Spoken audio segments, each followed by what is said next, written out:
बहुत बहुत नमस्कार। आप सभी आए, आपका पूर्णतः मैं हार्दिक दिल से स्वागत करता हूँ। आप लोगों के समक्ष आज एक नई आइटम लेकर के आया हूँ।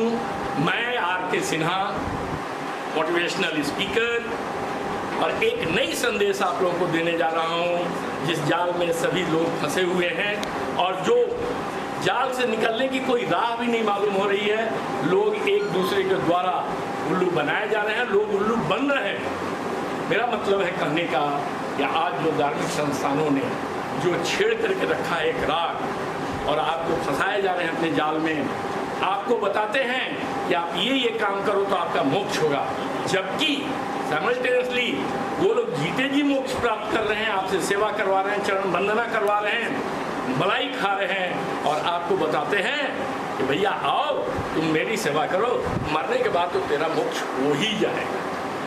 वाह, क्या कहना है इसमें, क्या कहना है कि आज इस तरह से लोग उल्लू बना रहे हैं और हम लोग बन रहे हैं। डर क्या दिखा रहे हैं? डर दिखा रहे हैं अगर ऐसा नहीं करोगे तो नरक में जाओगे, ऐसा नहीं करोगे, ऐसा करोगे हमारे अनुसार तो स्वर्ग में जाओगे। बाहर स्वर्ग और नरक की परिभाषा, जो पृथ्वी 37,000 माइल प्रति घंटा की दर से सूर्य के चारों तरफ घूम रही है, जो पृथ्वी अपनी एक्सिस पर 460 मीटर और या लगभग 1000 किलोमीटर की स्पीड से अपने 1000 किलोमीटर की स्पीड से अपने एक्सिस पर घूम रही है, वो पृथ्वी पर कोई अगर बताता है कि स्वर्ग ऊपर है तो मेरे भाइयों आप खुद में अंदाज लगा सकते हैं कि घूमते हुए ग्लोब पर कौन सा ऊपर होगा, क्योंकि वो उंगली भी उसी पृथ्वी के साथ घूमते रहे। तो कहाँ है स्वर्ग? कहाँ है स्वर्ग? किधर इंडिकेट कर रहे हैं लोग? कहाँ है वो पाताल जहाँ पर कि नरक हो? कहाँ है ये सब? ये सब झूठी दुनिया बनाई गई है, झूठी कल्पनाओं में हमको डाला गया है ताकि उनकी आज आप सेवा की, आप उनको जीते जी स्वर्ग का आनंद दें। जो वो आपके लिए परिभाषा बता रहे हैं स्वर्ग का, वो परिभाषा में वो खुद जीना चाहते हैं और स्वयं को स्वर्ग में रख करके आपको वाकई इसी धरती पर इसी समय में आपको नरक का डर दिखा रहे हैं। क्या नरक का डर दिखा रहे हो हमें? नरक जाएं तो अति उत्तम, क्योंकि वहाँ पर तो हमारे सारे दोस्त, सारे रिश्तेदार तो वहीं मिलेंगे, नरक में ही मिलेंगे। स्वर्ग में जाकर के अकेला क्या करेंगे? और अगर स्वर्ग में जाते हैं तो अति उत्तम, तुम्हारी परिभाषा के अनुसार मैं स्वर्ग में निवास कर रहा हूँ। ये क्या मतलब हुआ? लोग सिखाने शुरू करते हैं, क से कबूतर, ह से खरगोश, ग से गाय। क्या कबूतर गाय हो सकता है? ये कबूतर क हो सकता है या क कबूतर हो सकता है? ख खरगोश हो सकता है या खरगोश का मतलब ख होता है? नहीं, ये बिगिनर के लिए है ये पाठ, शुरुआत करने के लिए, बच्चों को सिखाने के लिए कि बेटा कबूतर मतलब क्या? तो बेटा बोलता है क। खरगोश मतलब क्या? तो बेटा बोलता है ख। या ख से क्या हुआ? तो खरगोश।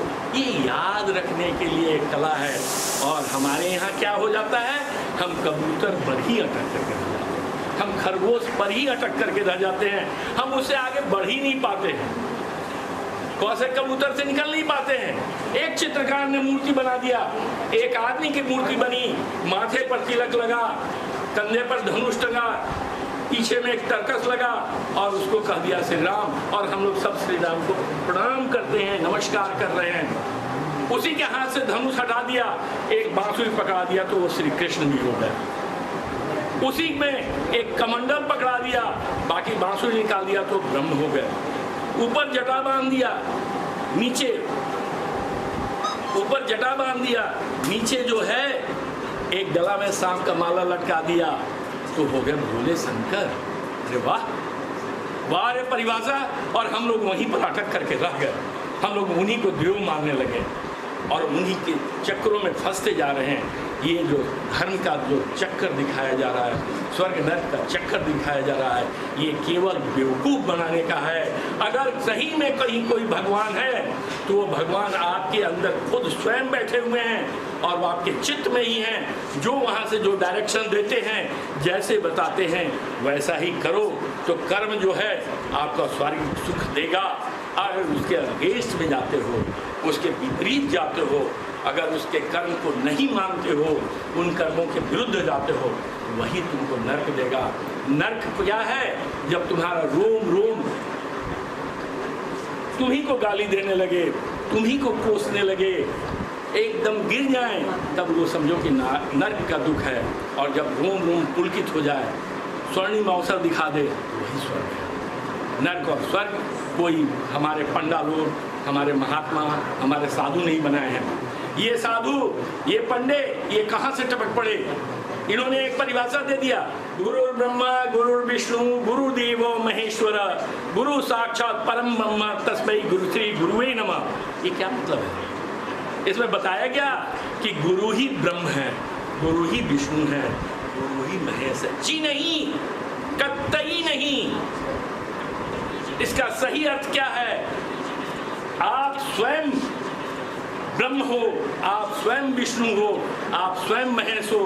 तीनों कार्य आप स्वयं करते हो। जब कुछ सृजन करते हो तो आप ब्रह्म के रूप में करते हो। जब किसी कार्य का पालन करते हो तो आप विष्णु रूप में करते हो। जब किसी पर नियंत्रण रखते हो तो आप महेश के रूप में कार्य करते हो। इन तीन प्रमुख देव कहीं और नहीं है।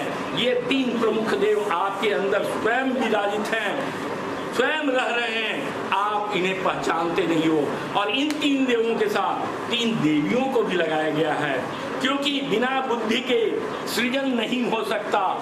बिना बुद्धि के कुछ भी आप नहीं बना सकते हैं। तो ब्रह्म हमेशा सरस्वती के साथ हैं।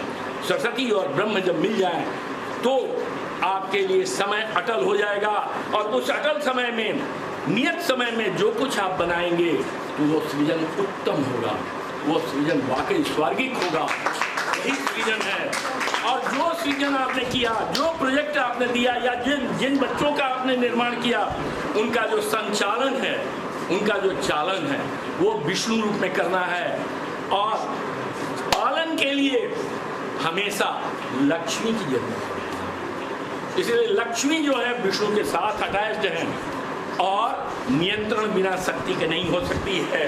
इसलिए दुर्गा जो है शक्ति स्वरूपा, वो महेश के साथ जुड़ी है। तीन प्रमुख देव, तीन प्रमुख देवियां हमारे साथ हमेशा हैं। और जो गुरु हमको हमसे परिचय करा दे, जो गुरु हमको हमारे ही अंदर के गुणों को बता दे कि हम ब्रह्म हैं, हम विष्णु हैं, हम महेश हैं, वही गुरु है।